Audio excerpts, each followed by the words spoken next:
اندر غیرت ایمانی پیدا کرے. ہمارا وہی سجن ہے جس کا مصطفیٰ سے پیار ہے، اور جس کا نبی پاک سے پیار نہیں، ہمارا اس سے کوئی تعلق، ہمارا اس سے کوئی رشتہ. امیر ملت حافظ پیر جماعت علی شاہ صاحب محدث علی پوری رحمت اللہ تعالی علیہ فرمایا کرتے تھے، آپ فرمایا کرتے تھے مصطفیٰ سے پیار کرو گے تو بچ جاؤ. کیا خوبصورت جملہ ہے. اور فرماتے تھے حضور کی تعظیم کرو گے تو بن جاؤ گے، خود بن جاؤ گے، اللہ تعالیٰ تمہیں عزتوں سے نواز دے گا. اب تیسری بات کی طرف آئیں. حضور کی تعظیم بھی کرنی ہے اور نبی پاک کی فرما برداری بھی کرنی ہے. جو حضور کہیں وہ کرنا ہے.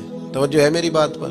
ادھر دیکھیں، جو حضور کہیں کہ گنجائش لبنی جی. اب دیکھیں، اب تھوڑا تھوڑا بول دیں، اب تھوڑا تھوڑا لیکن نہ کرنا ہوتے کوندے نے پہ. حکیم کوئی سیانا ہونا بڑا دور سمجھدار حکیم، تو وہ نسخہ بتائے تو بندے کہتے ہیں کاغذ قلم لاؤ لکھ لیں. صحیح ہے نا جی، لکھتے ہیں نا جی. بلکہ حکیم تو نسخہ دیتے ہی نہیں تھے، وہ قبروں میں لے گئے ساتھ. اللہ ماشاء اللہ دیا ہی نہیں، اس لیے حکمت زیادہ پروان نہیں چڑھ پا رہی. یاد رکھیں، کوئی سیانا بندہ بات کرے تو لکھ لینی چاہیے، تو اگر مصطفیٰ ہمیں کچھ سمجھائے. صحابہ نے پتہ اطاعت کس طرح کی ہے. ادھر دیکھو، کنز المال میں حدیث ہے، نبی پاک صلی اللہ علیہ وسلم جمعے کا خطبہ دے رہے تھے، ایک بندہ اٹھ کے کھڑا ہو گیا، حضور نے فرمایا بیٹھ جاؤ. بندہ کھڑا ہے، فرمایا بیٹھ جاؤ. مطلق حکم ہے، نام نہیں لیا کسی کا. بیٹھ جاؤ. ایک بندہ کھڑا تھا، بیٹھ جاؤ. حضرت عبداللہ بن رواحہ مسجد کی گلی میں تھے، آئے نہیں تھے، ان کے کانوں میں آواز گئی، وہ وہیں بیٹھ گئے. حضرت انس بن مالک رضی اللہ تعالیٰ عنہ فرماتا میں اپنے گھر سے نکلا تھا، ابھی گھر کے دروازے پہ تھا، میرے کانوں میں آواز گئی، میں وہیں بیٹھ گیا. حضرت مرثد بن ابی مرثد رضی اللہ تعالیٰ عنہ فرماتے میں وہاں تھا جہاں لوگوں نے جوتے اتارے، کانوں میں آواز گئی بیٹھ جاؤ، میں بیٹھ گیا. فرماتے نماز مکمل ہوئی. نبی پاک صلی اللہ علیہ وسلم نے بعد میں جب صحابہ ملنے آئے تو فرمایا عبداللہ جمعہ کہاں پڑھا؟ کہا حضور گلی میں. وہاں کیوں بیٹھے تھے؟ کہا یا رسول اللہ آپ نے تو کہا تھا بیٹھ جاؤ. اور تمہیں کب کہا تھا؟ تو اس کو کہا تھا. انس تم کہاں تھے؟ یا رسول اللہ گھر کے دروازے پہ. کیوں؟ حضور آپ نے تو کہا تھا بیٹھ جاؤ. نبی پاک صلی اللہ علیہ وسلم نے فرمایا مرثد بن ابی مرثد تم کدھر تھے؟ حضور وہ کونے میں جگہ ملی وہیں تھا. وہاں کیوں؟ حضور آپ نے کہا تھا بیٹھ جاؤ. میرے محبوب نے فرمایا میں نے تو اس سے کہا تھا. حضور آپ نے نام نہیں لیا، جس کے کان میں آواز گئی وہ یہی سمجھا کہ میرے لیے حکم ہو رہا ہے. یہاں نام لے کے نامینیٹ کر کے بھی حکم کرو تو بندے کہتے ہیں وہ دوسرا نہیں کر سکتا. کچھ ساری شریعت معاذ اللہ میرے لیے. حضور نے مطلق کہا، مطلق. بلکہ بخاری شریف میں اسی مضمون کو مضبوط کرتی اور حدیث موجود ہے. مسجد نبوی شریف میں ایک دروازہ تھا جہاں سے بیویاں آیا کرتی تھی نماز پڑھنے. حضور کے زمانے میں عورتیں بھی مسجد آتی. حضرت عمر نے منع کر دیا اور محبوب نے فرمایا میرے طریقے پہ بھی چلنا، میرے خلفاء کے طریقے پہ بھی عمل کرنا. نبی پاک نے منع، حضرت عمر نے منع کر دیا. اب عورتیں مسجد میں نماز پڑھنے، توجہ کریں، مسجد میں نماز پڑھنے. کیوں؟ حضرت عمر کہنے لگے نبی پاک کا جو زمانہ تھا وہ بڑا ہی پاکیزہ تھا، اب کچھ نئے لوگ بھی آ گئے، اب دور نبوت سے کچھ پیچھے معاملہ ہے. فرمانے لگے مجھے فتنے کا ڈر ہے، عورتیں اگر مردوں کے ساتھ مسجدوں میں آئیں گی تو فتنہ پیدا ہوگا. بی بی عورت مسجد میں مرد کے ساتھ آ کے نماز پڑھے تو فتنہ پیدا ہوتا ہے، تو بازار جائے تو پھر تو میرا خیال ہے کوئی نہیں فتنہ پیدا ہوتا. گلیوں میں پھرے پھر تو خیر ہے، چوکوں چوراہوں میں جائے پھر معاذ اللہ خیر ہے. وہ دفتروں میں جا کے کام کاج کرے، ڈیوٹی کرے. آج تو بیویوں کو مغالطہ دیا جاتا ہے نا کہ تم شانہ بشانہ ہو، تمہارے برابر کے. میں کالج جا رہا تھا، پیپروں کے دن تھے، غالباً بی اے کے ہمارے ایگزام ہو رہے تھے، تو میں اسٹوڈنٹ حضرات بس کو ہاتھ دیا، چڑھ گئے. تو چند لمحے گاڑی چلی تو آگے بچیاں بھی کھڑی تھیں، وہ ہاتھ دی انہوں نے بھی. تو گاڑی کا جو کنڈکٹر تھا وہ کہنے لگا بیٹے اندر جوان ہیں، لڑکے ہیں، تو آپ پچھلی بس میں آ رہے. وہ کہنے لگی ساڈے بھی برابر دے کو. انہوں نے بٹھایا تو سانو بھی بٹھاؤ. اس نے بڑا سمجھایا کہ چلو لڑکے آپ مہربانی کریں. کہا نہیں، ان کو بٹھایا تو برابر کے حقوق ہیں. بچیاں بولنے لگی جس طرح ان کو بیچاریوں کو، ہماری ماؤں بہنوں کو، ہماری اپنی بیٹیاں نا، یہ جس طرح انہیں ٹی وی پہ قائل کیا جاتا ہے ہو جاتی. اس نے بٹھا لیا. بس بھری ہوئی تھی، جب اندر آئیں تو پکڑ کے کھڑی ہو گئی سیٹوں کو. لڑکے بیٹھے تھے. تو کہنے لگی اٹھو، شرم نہیں آتی، عورتوں کو جگہ دو. تو ایک لڑکا بولا، کہنے لگا تم خود ہی تو کہہ رہی تھی برابر کے حقوق ہیں. ہم کھڑے ہو سکتے ہیں تو تم نہیں کھڑی ہو سکتی. برابر کے حقوق تو کھڑی ہو، ہم بھی تو کھڑے ہوئے ہوتے ہیں نا، کیوں پھر مانگتی ہو جگہ؟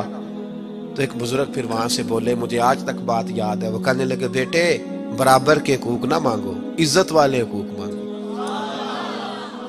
ہمیں ہمارے دین نے عزت والے حقوق دیے. برابر الرجال قوامون علی النساء، مرد عورتوں پہ افسر ہیں.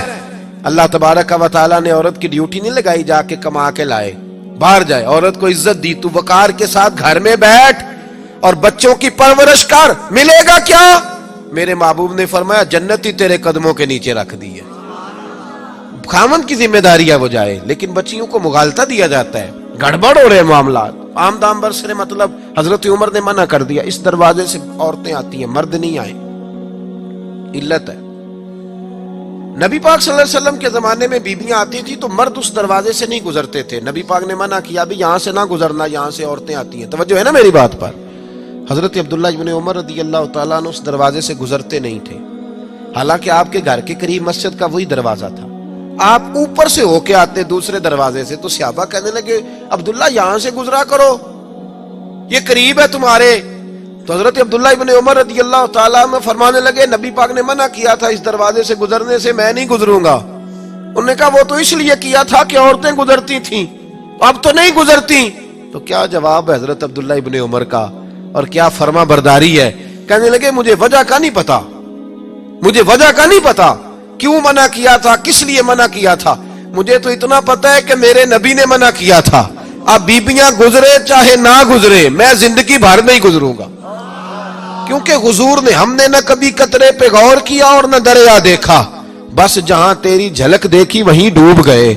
ہمیں اس بات سے غرض نہیں، حضور نے کہہ دیا نہیں گزرنا تو لہذا نہیں گزرنا، بات ختم ہو گئی. بھائی یاد رکھیں اطاعت فرما برداری، اور صحابہ تو ان چیزوں میں بھی فرما برداری کرتے تھے جن میں لوگ دیوانہ سمجھتے لگتے تھے، مجنون ہو گیا بندہ. حضرت عثمان غنی رضی اللہ تعالیٰ عنہ ایک جگہ سے گزرے، گھوڑے پہ بیٹھے، ایک درخت آیا تو یوں گردن جھکا لی. سمجھدار آدمی تھے، تاجر تھے، مالدار تھے، زیرک تھے، سپہ سالار تھے، اور پھر امیر المومنین بنے، لاکھوں مربع میل پہ حکومت ہے. گھوڑے پہ گزرے تو گردن جھکا. توجہ ہے میرے بھائیوں کی؟ یہ حسن ہے دین کا، حسن ہے. ہم تو سوال جواب میں زندگی گزار دیتے ہیں، حکمتیں سمجھنے میں ساری عمر لگا دیتے ہیں. گردن جھکا کے گزرے. تو صحابہ نے کہا عثمان غنی کیا ہوا، گردن کی جھکائی؟ فرمانے لگے ایک دفعہ میں نبی پاک کے ساتھ گزرا تھا تو یہاں درخت تھا، اس کی ٹہنیاں جھکی ہوئی تھی، تو حضور ذرا گردن جھکا کے گزرے تھے. تو کہا جناب اب تو درخت کوئی نہیں، آپ نے گردن کیوں جھکائی؟ فرمایا مجھے درخت کا نہیں پتا، میں نے تو محبوب کی ادا کو ادا کیا ہے، میں نے تو ادا کو ادا کیا ہے، مجھے نہیں پتا کہ بات. اپنے اندر یہ تبدیلی لائیں میرے بھائی. ہم نہ جھکے نا، امامہ باندھنا حضور کی سنت ہے، داڑھی رکھنا نبی پاک کی. کوئی بندہ اگر آپ کو کہہ دیتا ہے کہ آپ کو اچھی نہیں لگتی تو اسے نہ لگے میرے نبی کو تو اچھی لگتی ہے نا. کوئی بندہ اگر کہہ دیتا ہے کہ ابھی ٹائم نہیں تو وہ کہتا ہے تو کہتا رہے، ہمیں اس سے کیا لگے. ہم نے تو اپنے محبوب کی طرف دیکھنا ہے، ہم نے تو نبی پاک صلی اللہ علیہ وسلم کی طرف دیکھنا ہے. ہمیں اس بات سے غرض نہیں کہ کسی کو کوئی چیز اچھی لگتی ہے کہ نہیں لگتی. اب چوتھی بات کی طرف آئے، حضور کے دین کی خدمت کرنی ہے. نبی پاک کے دین کی اشاعت کی بہت زیادہ ضرورت ہے. آپ کی ضرورت سے بڑھ کر کمزوریاں ہیں مسلمانوں میں. ہم تو اتنے مجبور لوگ ہیں کہ ابھی تک مسلمانوں سے نماز روزے کا وعدہ لے رہے ہیں، حالانکہ 4.5 ارب کافر کو کلمہ پڑھانا ہے، حالانکہ پوری دنیا پہ دین کا جھنڈا بلند کرنا ہے، اور اب ابھی تک اڑے ہوئے ہیں. ہماری مجبوری دیکھو کہ اب مسلمان سے کہہ رہے ہیں نماز پڑھ. توجہ ہے میری بات پر؟ کس کو کہہ رہے ہیں؟ اللہ اکبر. مسلمان اعلیٰ حضرت فاضل بریلوی رحمۃ اللہ تعالیٰ علیہ کے والد گرامی تھے مولانا نقی علی خان صاحب رحمۃ اللہ. آپ کے حالات میں لکھا ہے کہ ایک شخص نے نا، آپ کی ایک حویلی تھی تو اس نے کہا 2-4 دن میں نے استعمال کرنی ہے، چابی دے دو. آپ نے اس کو چابی دے دی، وہ استعمال کرتا رہا. کچھ 2-4 اندر درخت لگے تھے، اس نے کاٹ دیے. آپ ایک دن گئے تو فرمایا درخت کدھر گئے؟ اس نے کہا جی وہ ذرا ضرورت تھی تو میں نے کاٹ دیے. سین کھلا. فرمایا میری زمین تھی، مجھ سے پوچھا ہی نہیں. یہ کہا رونے لگ گئے. 2 منٹ کے بعد رو پڑے. اس نے کہا جناب یاد کیا آیا؟